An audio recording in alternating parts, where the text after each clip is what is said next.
Go. Good morning, friends. I will show you how to operate our PCs called RF charging system. This is our base. Look at this too. So this is called the Twisted. twisted pairs of iron. Okay, let's go on the presentation. First, you look. Kindly, there's a word here. Push.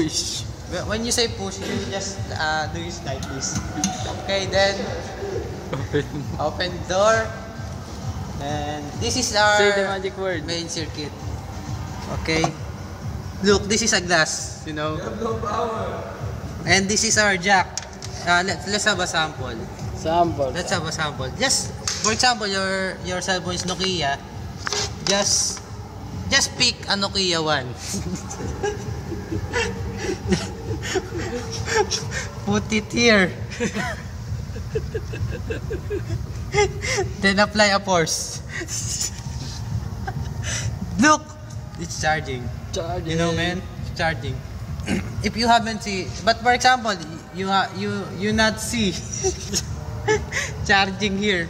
Just push this button. Just push. Look. Push the button. Push the button.